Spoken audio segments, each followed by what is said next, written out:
Good afternoon and Happy New Year. Thank you for joining us on this SAG-AFTRA live stream on YouTube. To stay informed about all of our live stream and video events, we invite you to subscribe to this channel, SAG-AFTRA on YouTube. You can go ahead and do that right now. Today, we present the President's Task Force on Education, Outreach, and Engagement live stream, Audition Tips for Parents and Young Performers, in partnership with the Casting Society of America. We'll be pausing throughout as our interpreters, Mara Bassani Santamaria and Risa Rojas, will be trading off as they translate today's program into American Sign Language. As a reminder, the program is being recorded and you can watch the replay right here on SAG-AFTRA's YouTube channel, along with more great content anytime. Now, please give a warm welcome to today's host, SAG-AFTRA President, Gabrielle Carteris. Thank you, Pam. Hi, everybody. Thank you for being here. Welcome, welcome, welcome. Happy New Year. I hope that this new year is going to be a healthy one and a hopeful one for everybody.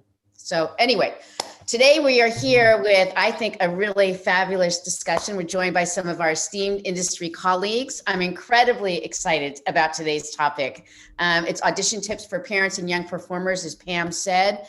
This is actually a program I wish had been available during the time I was starting off in the business, but I'm glad that we're able to offer it here. We're going to chat with leading casting professionals who are going to offer parents of minors, tweens, and teens some incredibly helpful tips, best practices for self-submitting, self-taping and live video audition tapes to help break through the clutter and get noticed, not only get noticed, but hopefully get work. Before we kick off, I want to also say thank you to all of our panelists who are here and our partners from the Casting Society of America, otherwise known as C.S.A. We have Sunny Bowling, Jenny Liu, and Rich Mento. They are the ones who helped to make the magic for today and bring it to fruition and putting this program together. So thank you. We're very grateful for your partnership, very meaningful to our members. I also want to just take a moment to introduce SAG-AFTRA's Executive Vice President, Rebecca Damon, who's going to be a part of this program today. Thank you for being here, Rebecca. Happy New Year. Thank you, Gabrielle. Happy New Year. So nice to see everybody. Some of these are my old friends. Anyway, I think there's going to be a lot to learn from today's discussion. I'm happy to introduce our guest moderator today. We have with us Monika Mikkelsen.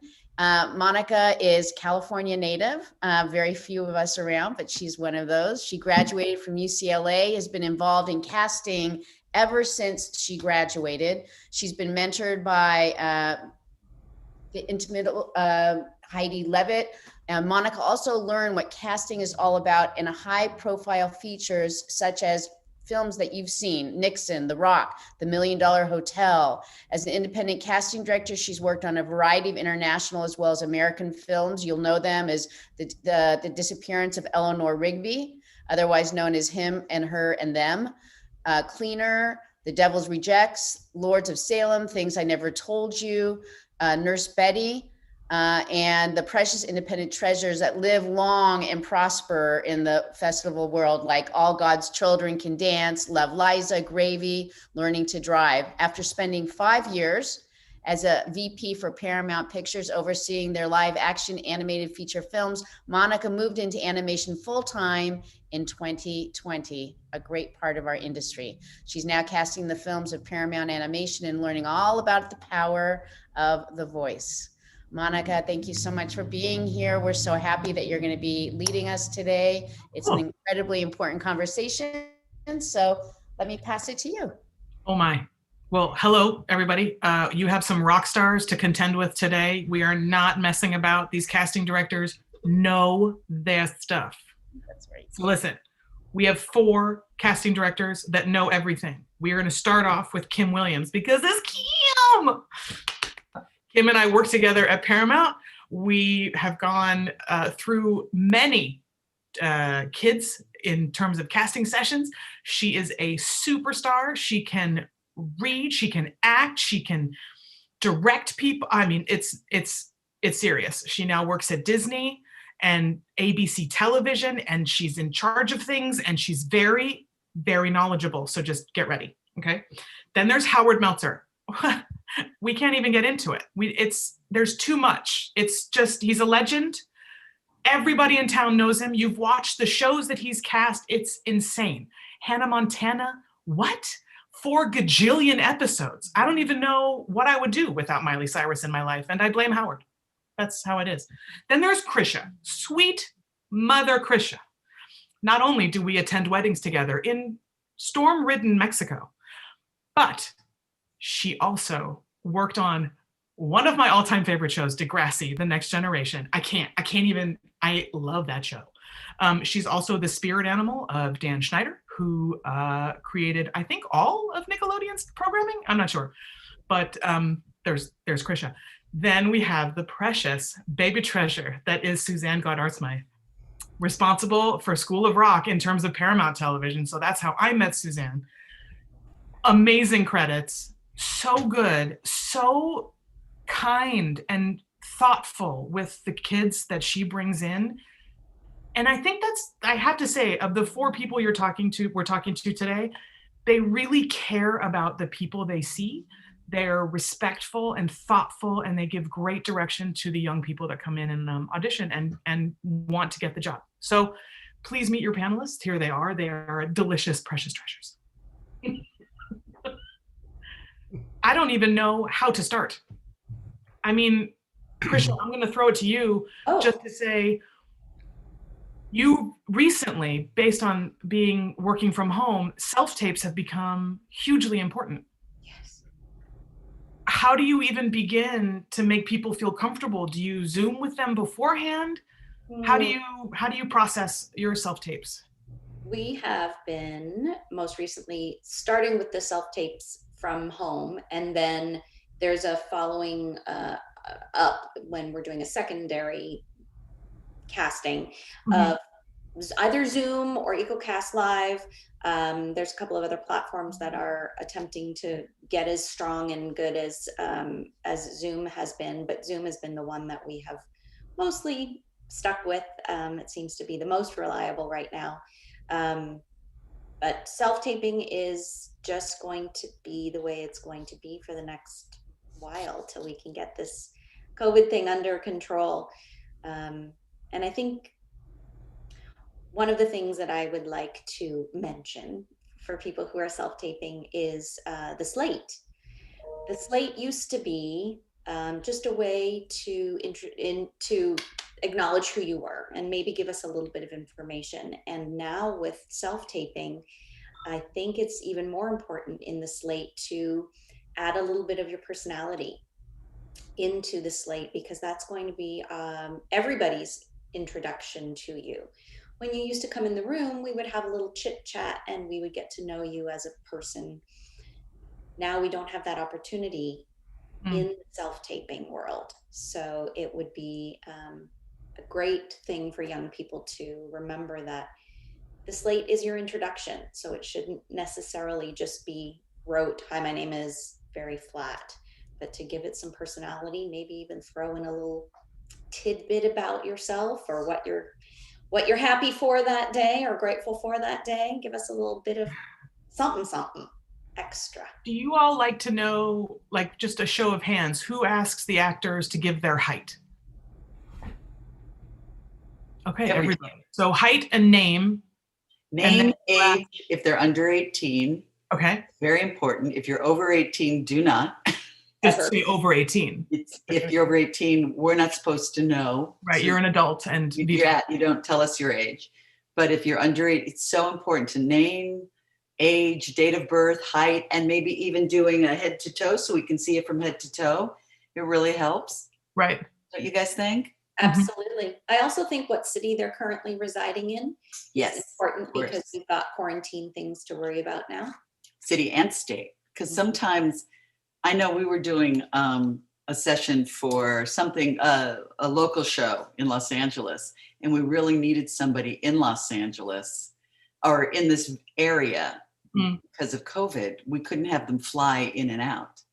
And we had said that when we sent it out to the agents, but people were still going on tape who were in Texas or Tennessee or somewhere else, and we couldn't, have them because we couldn't have that issue of them flying in with COVID going around. So it's very important to know the guidelines when you do audition about where you, letting them know where you are and if there's going to be an issue about that too, for an episodic per se, you know.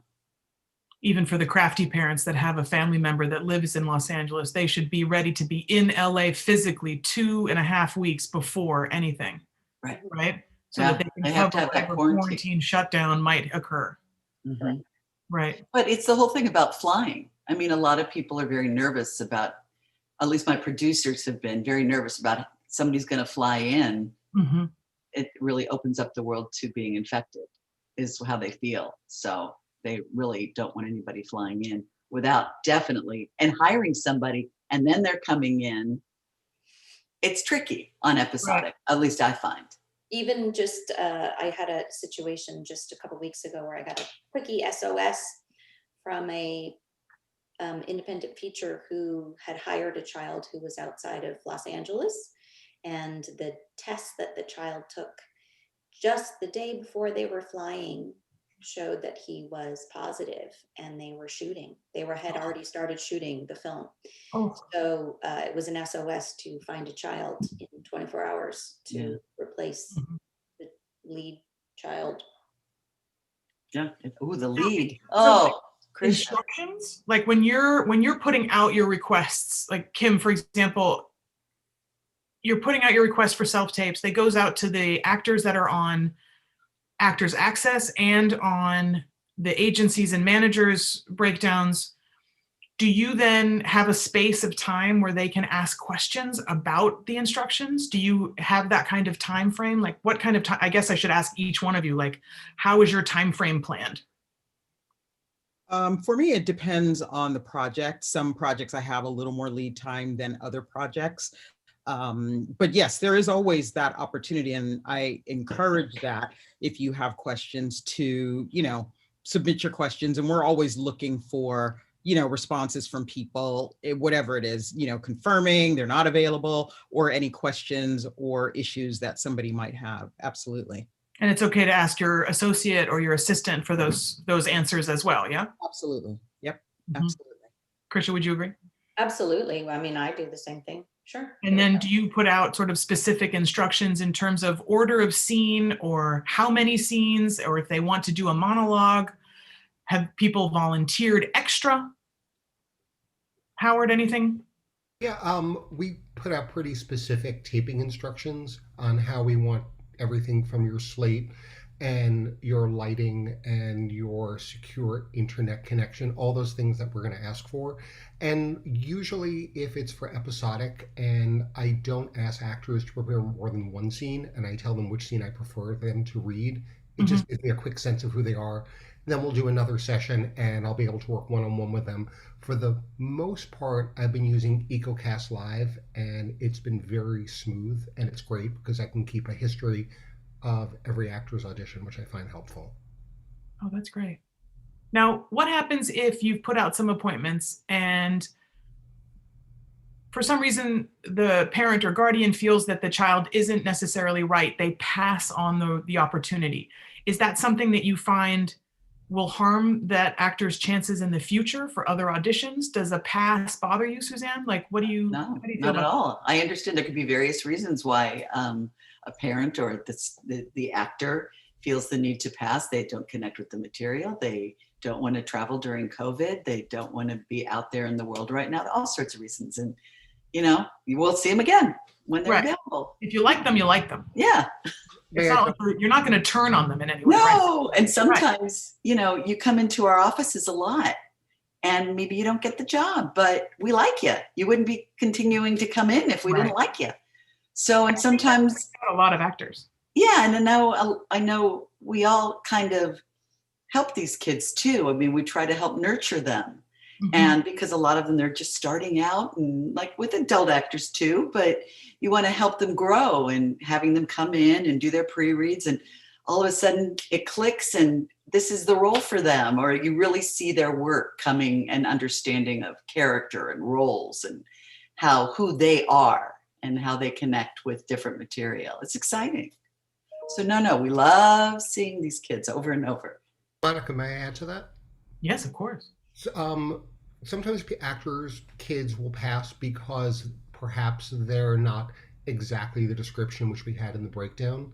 But a few things could have happened. We might have done a couple of weeks of casting, and they we it just changed and evolved. We want to see someone younger. We want to see someone older. Or very often, and I think this might be true for definitely for Suzanne and Krisha and Kim. Let me know if you agree or disagree. We think outside the box. We come up with ideas. We'll read the script, and we might hear a certain. That's what I do. I'll be reading a script, and it'll be like I could hear an actor's voice. Mhm. So there could be someone who's 5 years off of the age that I put out, but I just really feel this actor or actress is right and will make the material fly. And that's the fun part of casting. So sometimes if actors do pass, we might get on the phone with the agent and say, I know this is what the breakdown says. Will they come in anyway, or will they tape anyway? Yeah, there's follow-up. Mhm. Yeah. And that goes with male, female. Sometimes we try a different sex. It may say it's Kathy, but we want to see Chris, a guy. So we do that as well. So yes, exactly what you said, Howard. Outside the And then box. leaving space again for the actor to come back to you and say, are you sure? Because I'm a different gender. And then they say, oh no, that's okay. Yes. Good times. Often happens. What about if you've read an actor and you love that actor? Like I have a strange habit of loving an actor to pieces and then they don't kill it that day. So I'm like, I'm gonna try it one more time. Yeah. And I'm sneaky and I just have them come in just one more time because I love them. Does that happen often? Do you feel like, I think a lot of actors get really nervous that if they don't deliver 100% perfection, that you will never forgive them as casting directors and that you'll hold it against them. And I so want to tell these actors and certainly people today, I don't. I don't think y'all do, but I just wanted you to be able to speak to it. And I think as kids, particularly, they learn and grow so quickly that one off day could be who knows what. They got a bad grade on their math test and then they had to self-tape and they don't feel great, or it's too quick and they weren't fully memorized and so they're beating themselves up a bit, or if they're during COVID and mom and dad are being extra hard on them because it's a self-tape and they're not in our room with us where we can give them a little bit of notes. I think all those things come into play, and it's the same with me. I have a bad day and I hope people still will want to work with me the next day. So like Kim, what happens when you have a young, let's say a young actor's in the room reading with you and they're trying to remember something and they sort of leave their body and they're like, oh no, I meant to say this. Oh no, I meant to say this. Like, do you start from the beginning? Do you take a minute? Do you let them just sort of, let's reschedule them later? How do you deal with it? Yeah, again, I think it's an in the moment kind of thing because some kids can recover in the moment and you can restart or pick up where they sort of dropped off. Others, it's that snowball effect where they just can't get it back together. And I'm always happy to see people, again, and, Monika, you and I are very similar in that way, in that I'll see actors that I just love and believe are right for the role and am often sneaky as well and bring them back in. And, oftentimes they will ultimately get the role, which is always really exciting. And to the first part of your question, the other part I will say is I am rooting for every actor I see. I literally want every actor I see to be this role and to get this job. So just know I'm advocating and working on your behalf. I'm team whoever you are, either when you're self-tape, I'm watching your self-tape, or you're coming in live to the room or into the Zoom. Like, I want you to get this job as much as you want to get this job. So. And then if you have like a Zoom session, for example, right? And now with the technology, we're able to have these waiting rooms, and then all of a sudden it's like go time. What do you recommend the actor does in that downtime? Like when they're in the waiting room, but they're in their kitchen, and all of a sudden it's like, go. Like, what is a good tip that you all four, I would say, I would just offer, like Suzanne, if you wanted to start, what do you suggest they do? Like, should they be like a little mini dance while they're in the waiting room? Just keep their energy. Well, you do want to keep your energy up, but you want to make sure that your connection is good. You want to make sure, actually, kind of the technical aspects of it. It's important that we can see you, hear you, the clarity. We've had sessions, Zoom sessions or EcoCast live sessions where the links just weren't good. I mean, we just couldn't, not the links, the connection wasn't good. And we really couldn't hear or see or whatever it was, that we have to then have the actor put themselves on tape and send it to us, which is fine. That's fine too.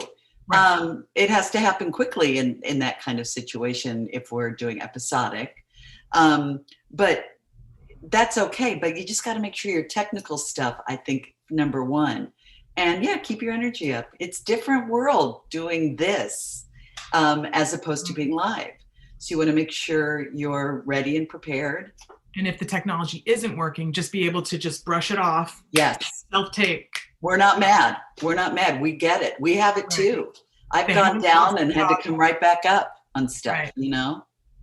Monika, actually, I found that kids are easier about it because they know technology way better than the adult actors. So like, really? I felt like there was like a 10-year-old girl and her Wi-Fi wasn't working on her mother's laptop. And then for EcoCast Live, we sent them back to the waiting room and then she came back again and she was on her phone and it was like, she was bing, bing, bing. No big deal to her. But reiterating everything Suzanne said, and it is shocking that there are so many people who are not aware that they don't have a secure internet connection. And when we started doing casting back on the series that I'm on in September, my associate and I were like, how can they not know they have horrible Wi-Fi? I can't believe this is their first Zoom ever. And we can't fix that for you. And we can't help your nerves at that moment. And when we say, just relax, we'll do it again, we'll look at your tape, but try to do a trial run ahead of time. Oh, that's a good idea. Like there are like family friends that you can do a dry run with. Yeah, totally. We've said all those things as well. And one of the other things that I've been trying to encourage people to think of is right now, while we're all home, you're not spending the same amount of time and energy and money.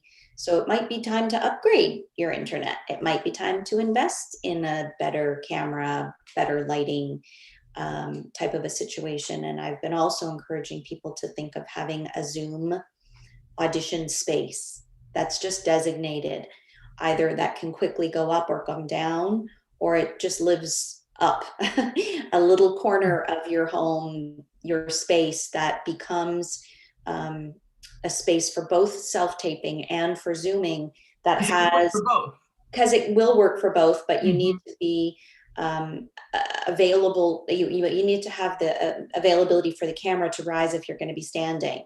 So if it's a sitting Zoom situation, that's one thing. But if you're standing, you also need books or a tripod or whatever, boxes, whatever you can jerry rig in your home to have the camera be at the right height and have a backdrop that's appropriate.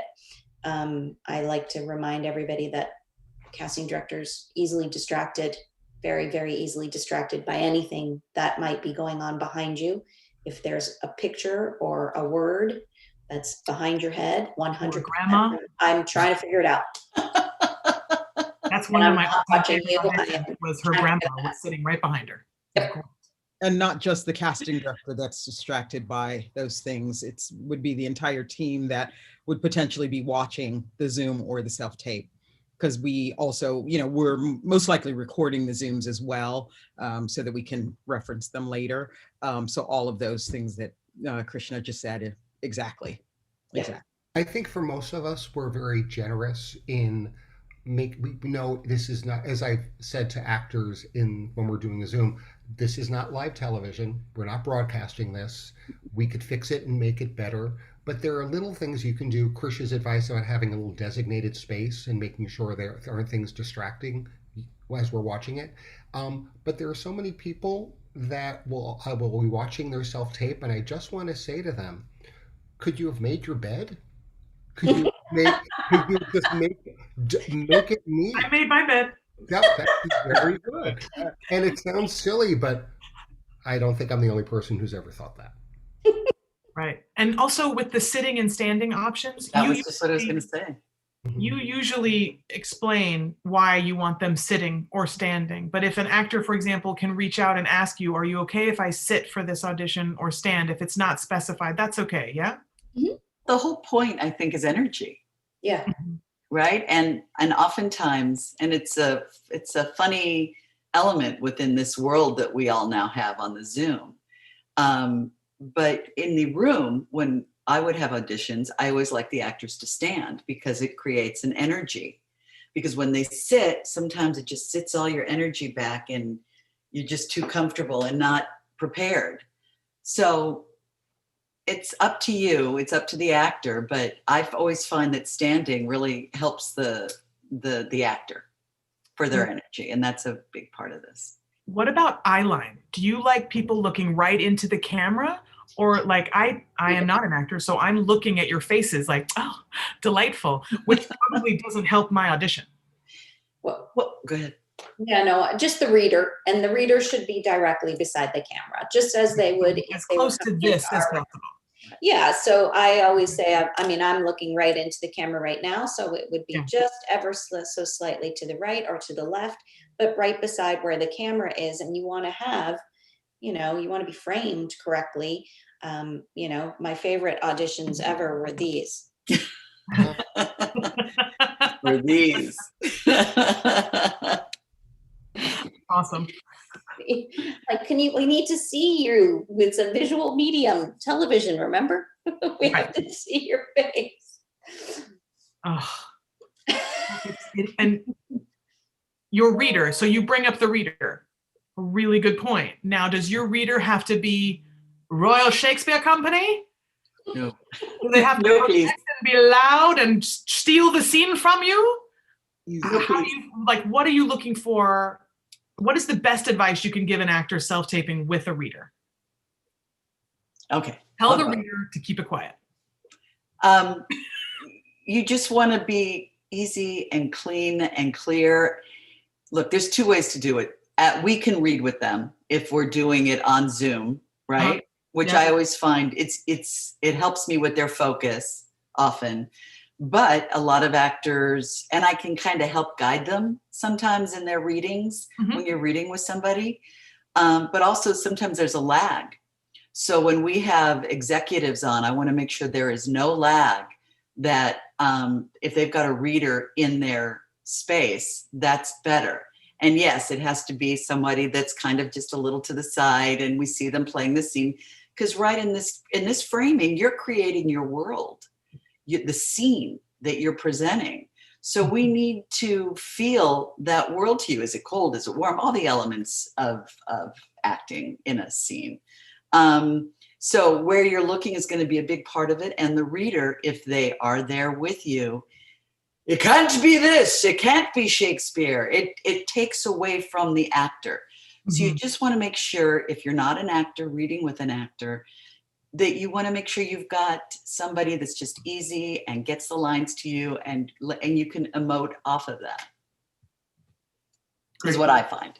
Because there's been some pretty scary, funny readers that kind of distract. Well, I say the same thing about the reader as I do your backdrop.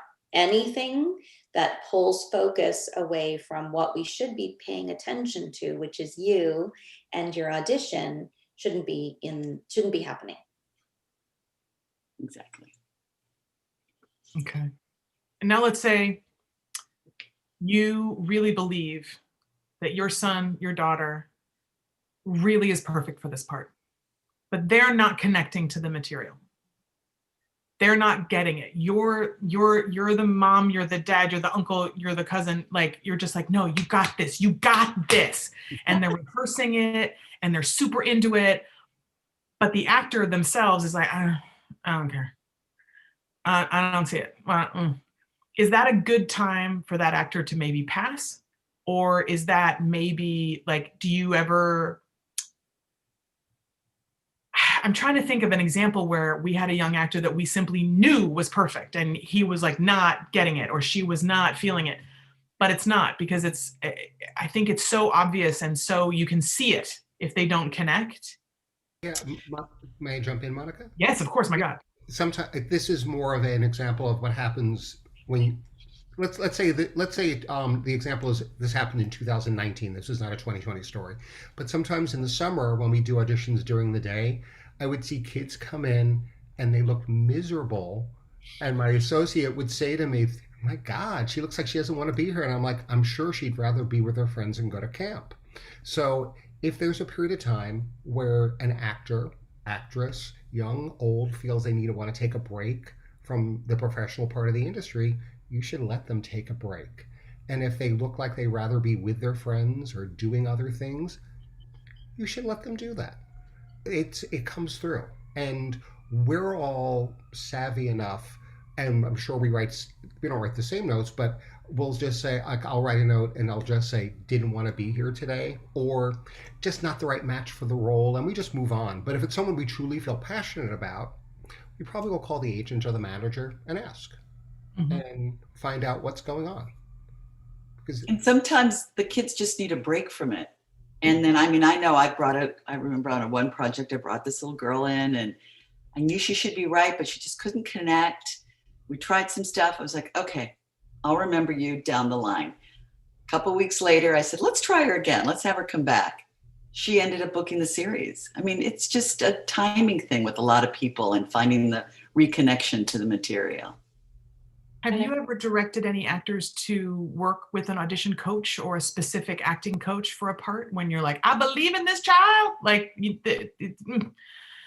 do you send them to an acting class maybe for a couple classes and then try again? Has that ever happened? Go ahead, Howard. Oh, no, you go, Suzanne.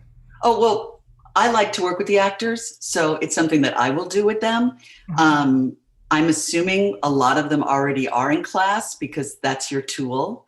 So you always want to be studying to understand and be able to use your tools to the best degree that they can, which is everything about you. So I just assume that they're doing that. If they have a coach, sometimes I'll ask a coach and talk to them, but sometimes it's just about the work that you can get with them in the room, because sometimes the coaches don't necessarily aren't, and not all of them, of course, aren't on the same page with you. I know, Krisha, you work with some very closely. I have worked with some coaches, and they'll call sometimes and say, I'm looking at this material and I'm working with this child. Where are you going with this? And sometimes I've actually I've asked the young actors after their audition, who did they coach with? And then I'll call that coach and let them know that they're steering them down a path that's either not working, or if you're working with any more kids, can you think more along these lines? I think that coaches can be helpful and can really help the kids get where they need to go, as long as it isn't just for the audition, and that it's actually for the role as a whole, because I've seen that happen too. There are some actors that will come in and they gave a great audition when they're in our office, we pre-read them, and then they come in for producers and it's like they're giving a totally different performance. So then we'll call the manager or the agent and just say, did you send them to a coach? Because that's not what we wanted. We wanted what happened in the room. We're usually we have day-to-day with agents and managers. If there's a callback, there are agents that will pick up the phone and say, how'd they do? And I'll say, they did great. That's why they're getting a callback. And they'll say, do you want them to do anything differently? And I will. Sometimes the material, let's say I'm casting a role and it's an 8-year-old girl, and there are a lot of words in it. And maybe there are things that it'll be more, not the reading level that she might be in at 8 years old. So I might say, you need to work with a coach so they understand the words that are coming out of the character's mouth, because right now it just sounds like a book report. They're just reading. So there's all different ways of finessing it, and we'll just keep saying this over and over. We want you to get the part. We want you to be great. We want you to. I'm gonna backpedal. We want you to feel great about the audition. We want you to, when you come in, you felt like you gave and it was a good experience for both of you, for everyone in the room. And if you get the part, that's great. And if you don't, Suzanne, Krisha, Kim, they will remember you for something else. Right, because the job is actually the auditioning. The booking the role is dessert. Yeah. The work of an actor is going in again and again and again and getting to know the material and being flexible in the room. And wardrobe, props. How do you guys feel about that? Like if it helps an actor to be dressed like Harry Potter and have a wand. Not the word. If it helps the actor to have the wand and the cape, but do you recommend that, or is it distracting in the room, or does it depend? I don't know, Kim. I think it depends. I tend not to like costumes and props because they're often used as crutches and it distracts from the actual audition and digging into the material. Like they're hiding behind it a little? Yeah. Interesting.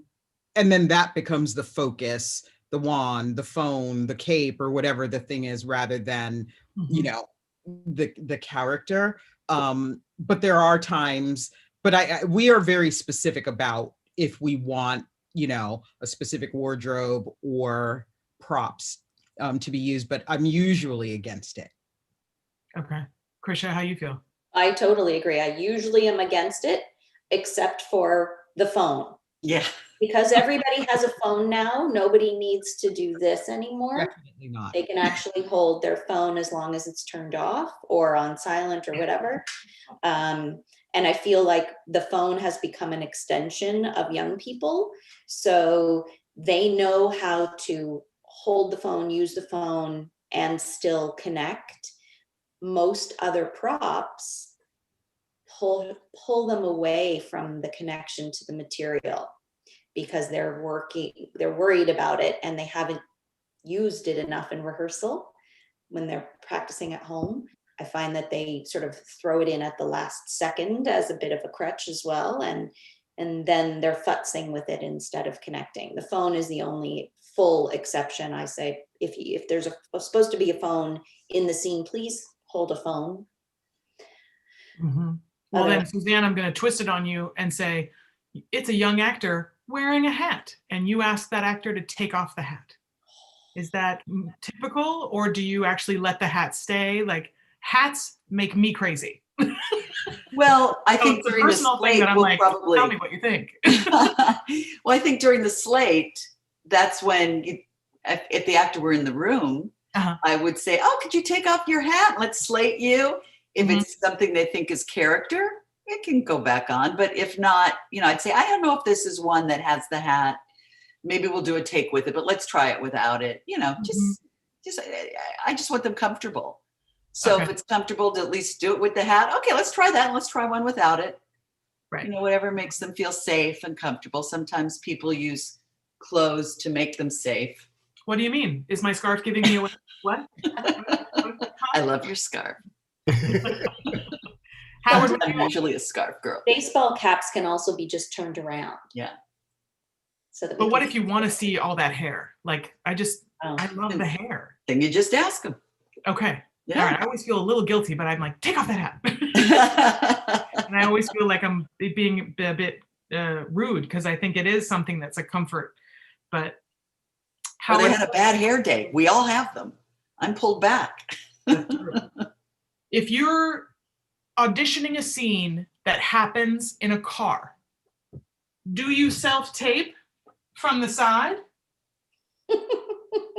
That's a good question. You mean like you're driving? Or driving, or you're the passenger. Like there's decisions to be made.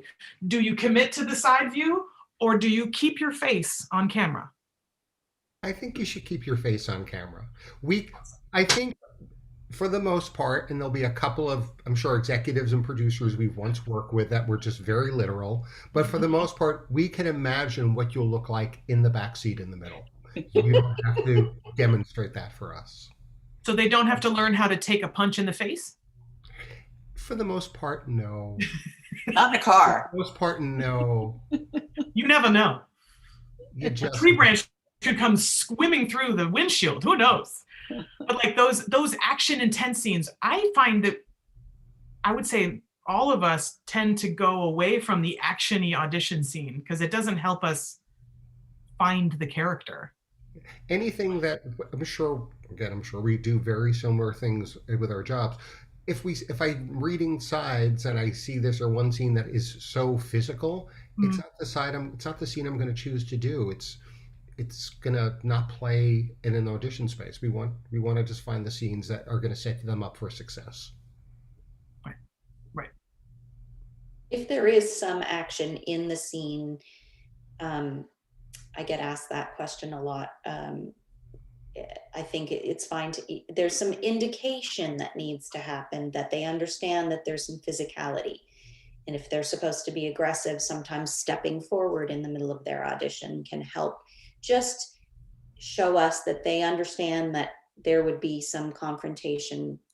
And if they're supposed to be scared, sometimes one step back can give them that same feeling and give us the understanding that they understand what's happening in the scene in that moment.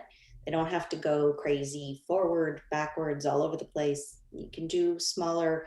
This little box is all we need to see them create that world in. So do you feel like the ring takes you out of the scene if someone is indicating a phone ring or a doorbell?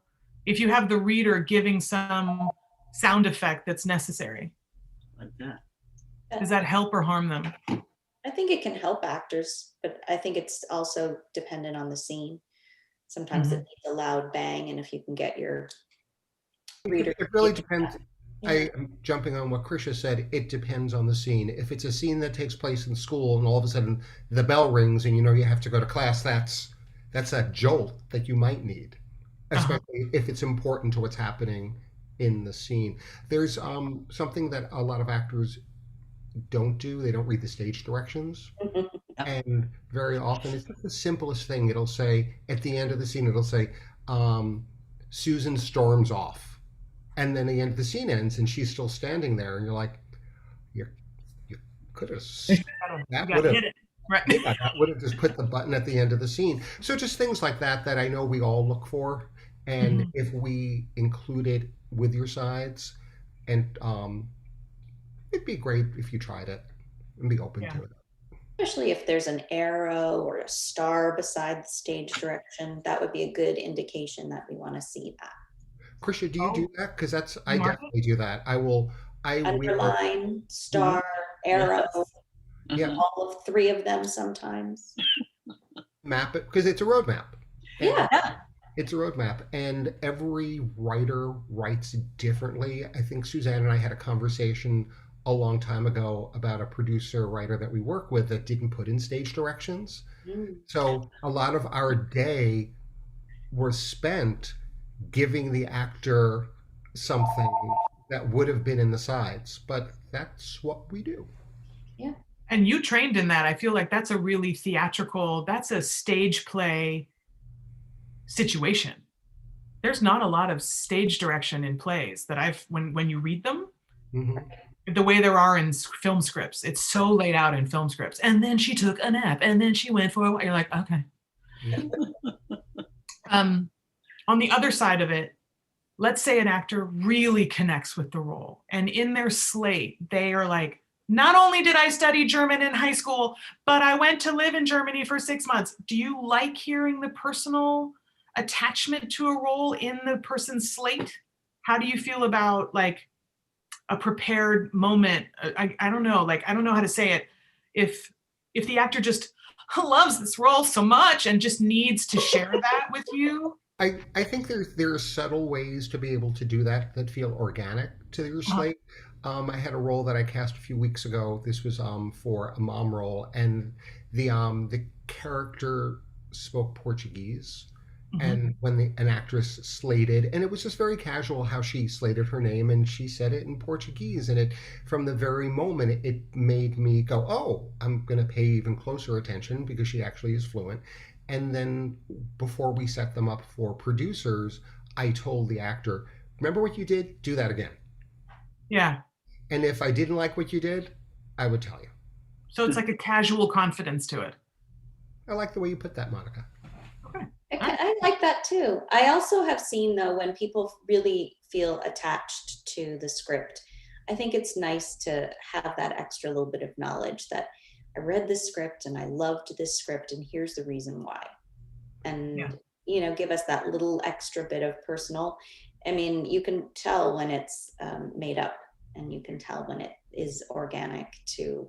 They really did connect with something specific, because it's always so specific that it couldn't be fake, I guess. May I add to what Krisha just said? I was casting a film a few years ago, and I had the director, writer in the room. And when someone says, "Do you have any questions?" this is like a perfect time to ask a question. And the character that the actress was auditioning for, it could be interpreted many ways. But the question is she real, or is she other characters in his imagination? So a lot of the actresses would say, "Oh, is she real?" And my director would say to them, "What do you think?" And then all of a sudden they start talking about the script and talking about the character, and the auditions disappeared. It became a work session. And it just became so comfortable because everyone there would imagine what it would be like working with this person. Here's the negative part of it. There are a lot of actresses who didn't read the script. They had no idea what was going on. So if you're auditioning for a project and it seems basic enough and the script is available, please read it. And ask to read it, yeah? And if there is no script available, on most, like I'm episodic, I'm not handing out the script. If the show's been on the air, you should definitely sample the show so you get an idea of the tone of the show. You're talking high tech now. Oh, Sample the show. Have you watched an episode? Yeah. Watched an episode, yes. I see. Okay. Yeah. So if it's a show that's been on, like if I had an audition, okay, this is bad. Krisha, is Henry Danger still on? Are you still casting? I'm not still casting, but we have the remake. Is that Danger Force? Danger Force. Mm-hmm. Is the tone similar? Yes. Okay, so if you were auditioning for Krisha and you were a lapsed viewer and hadn't watched Henry Danger for a while, there's ways to watch it. You could go to the Nick website. I bet if you go to YouTube, there'll be something. Get an idea of the tone of the show and get an idea of the tone of what the guest characters are, because very often writers write in a formula and it'll give you some idea of perhaps what could be expected for your audition. And these are things that I don't always know that a 9-year-old would do, but I definitely believe a 15-year-old should definitely be able to do. Mm-hmm. Incredible. You guys, you're so smart. Gabrielle, what am I forgetting? Am I forgetting anything? I'm not forgetting anything. I am literally listening to you guys. I'm smiling. I'm thinking about this. Actually, of course, pertains not only to children, but to adults. But I'm listening to you and wanting to jump in. So this is a perfect time. Thank you. This is great. I have a question, because you're talking about something. We are really living in interesting times. We know almost that, because of particularly the pandemic, and you talked about, this is a new way. This is going to be a way that's going to be staying with us for a while, if not forever. And as a result, we're learning technology in a way that we better learn it if we're going to be able to utilize it. But one of the things that I always loved, and the technology sometimes makes it challenging, I've always loved the in-person audition, because there is a relationship, a breathing relationship with the casting person, the people who are in the room. There's an energy. And I know now that you talk about when you're doing it by Zoom, but these self-tapes, it's difficult because there's not always a lot of background, particularly for episodics, right? You have the breakdown for the character. You've hopefully seen the show, but you don't necessarily know where the character is going to go. You've been given a scene or two. And there's not, and it's not a Zoom, it's a self-tape. So we don't talk about how can people, if they have questions, what kind of questions, what if they're so off in their interpretation? I can make choices, but those choices, they're based on, because I want to give structure to the character. I want to give it a living voice, but it might not be the direction. And I'm not there with you guys to hear, like Gabrielle, make this adjustment. How would you suggest approaching these self-tapes without that kind of feedback? Well, if there's an interpretation that you have that you're not sure is the one, if you read it and go, oh, well, I can see this go 3 different ways, check in with your agent, have the casting director, talk to the casting director. Is there a particular vision you're looking? She has an idea of these 3 different ways, you know, and we'll give you some sort of response. I've had some tapes where people have given a couple of interpretations in it. It was like, okay, I'll watch it. Let's see what that is. You know? Yeah, sometimes you can go a bunch of different ways, but always taking your strongest, when you first pick up that script and you read that, who do I think this person is? Go for it. And then we can always touch base with you and say, hey, you know what? I get what you did. Can you just try this adjustment to it? Because we'll do that as well. Is it a mistake if you're self-taping and you want to give 2 versions? Is that a mistake? Is that too confusing? Do you feel like they don't? Well, I think first of all, you should ask if you know, I think you should ask, but sometimes they come through that way. I think you want to make your strongest choice and go for it. Great. That's great feedback. Rebecca, did you have anything that you wanted to? Yeah, we had a great question from one of the member parents. Now that my son is approaching 13, that there seem to be fewer and farther between in terms of auditions. And the parent has heard that it's a tougher age in terms of opportunities and casting. Is that true? And do you have advice for this parent and 13-year-old? I think, yeah, go ahead, Howard. There are different hills and valleys for any actor's career. And I started in New York working in an office and casting commercials. And I know, my observation is that there was a lot of auditions for kids that were like 5, 6, 7, 8, 9, 10. And then it seemed, I called it the first acting middle age, meaning I just didn't see roles written for an 11-year-old. I would see roles written for younger kids. I would see roles written for young teens or older teens, but it felt like 11 was like an age that I just didn't see a lot in breakdowns. So here's the good news. If your son is 13, I am confident eventually he'll be 14 and then 15. And if there aren't a lot of auditions, just focus on other things that make you happy. And it doesn't mean you have to be on a TV show. You could do shows in school. I don't know if you can. I'm giving 2019 advice. Yes. But you could find something else that could fulfill you. And then there will be more roles. There's no way of like stopping 13. Yeah, and 13 is so hard, especially, I mean, I have one nephew. He's my favorite nephew. He is my only nephew. But he is so spaced out and so trapped in his body and in adolescence right now. I can't even get him to open the grocery bag. Like, we have to put it in the bag. And so I think 13 is a particularly tough age for boys.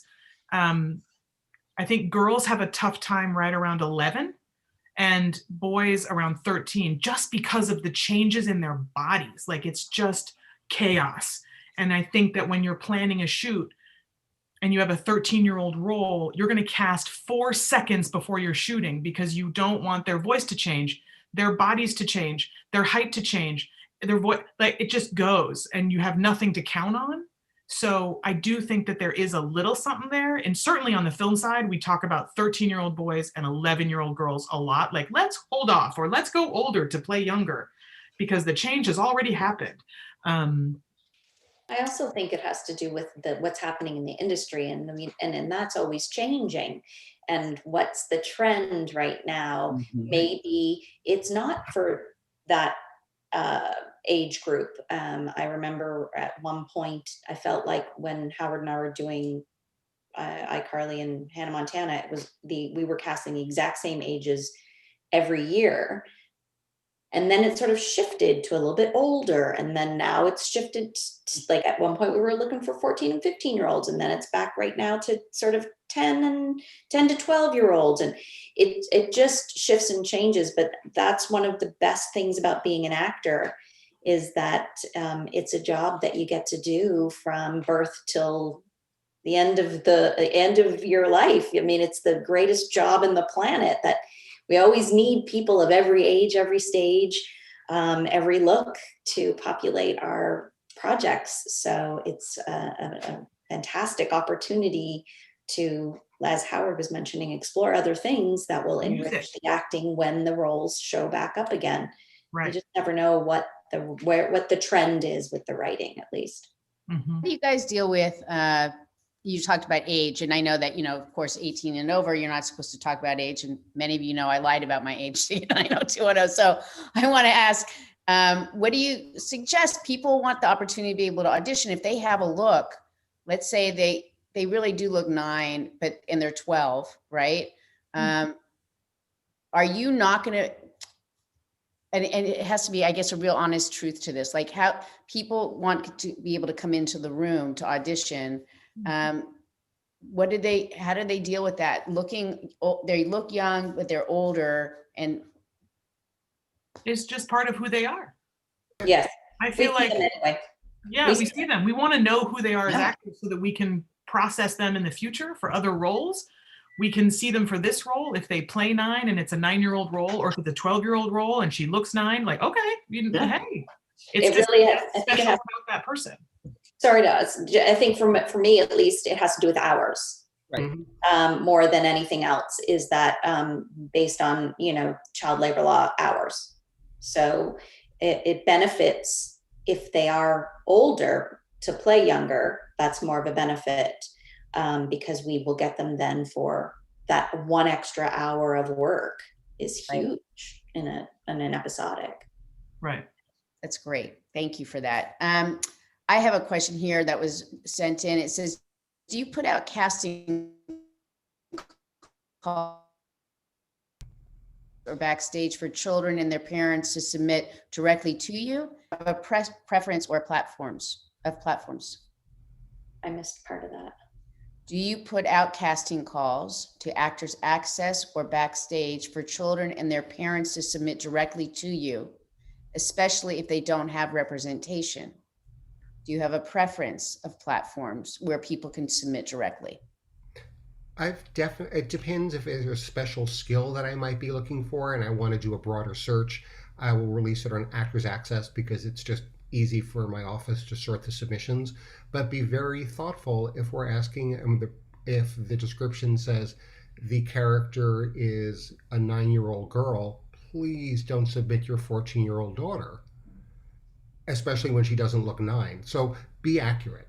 And that's the hardest thing that I found with using Actors Access, where people either overstate abilities, don't actually live in Los Angeles, or 5 to 8 years off from the age. So if we see it, we're gonna remember people who are right, and you don't want to give a bad impression and submit. You're totally so wrong for a role. And I will say, in defense of actors that have agents and managers, we're holding the agents and managers accountable for pitching the proper actors. So when you're not represented, you don't have that security blanket of an agent. Like, that's tricky. So you have to really think like an agent. You have to leave your body and the love of your child, and you have to say, no, wait, hold on a second. Is this real? Because we're going to punish the agents and managers for not telling us the truth, but we won't punish the human being that loves their child. Do you know what I mean? So. And also, I'd like to add, just to Howard's point, I think it's really important also to remember on Actors Access, make sure that the pictures are up to date. Because to your point, oftentimes you'll submit a picture of your kid, but it's from a couple of years ago, and clearly that won't work because that kid has aged now a couple of years, so they're going to look different and be different, and their whole physicality has changed. So just make sure you're, updating regularly and, submitting, as accurately as you possibly can. Can you talk really quickly? And I just want to say real quick, Cameron Manheim just joined us. She's our secretary treasurer, fabulous actress. Her son is an actor. Many of you know Milo, so I'm sure she has questions. But I do want to ask you guys another question. This is about pictures. I hear from people all the time, I have to go and have all these different looks, and it's so expensive to have pictures done. Can you talk about what you're looking for when you're looking for a photo? Are you looking at a whole array of looks for an individual? What do you want from that photo? I want a true representation of who it is that's coming in the room. And if there's a way to give us a sense of who they are, I usually don't look past 1 or 2 photos. I don't need to see 17 pictures. I've often said that the hair, makeup, and wardrobe departments are much larger than casting. So we're going to make sure that they have what they need. We just want the talent. And I want to know that the person that I'm looking at is the person that's going to come in the room or send their audition. And that if they have significantly changed, that's the time to get a new headshot. I don't necessarily think you need all of that. I think that that's something that perhaps agents and managers like because it makes their job a little easier. Right. I could be wrong there. I agree with Krisha. I think that you should be able to look like your headshot.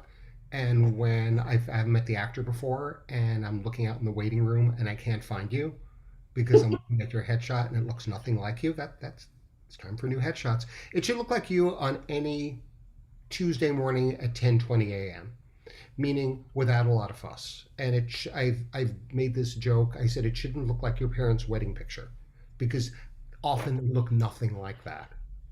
And it should just be you on a casual Tuesday. And if you have incredibly wavy, curly, corkscrew hair, but your headshot has it blown out, and it doesn't look like you, well, then maybe that's the time you do need another headshot. But other than that, no. Or blow dryer. Oh, to have a curl would be so beautiful.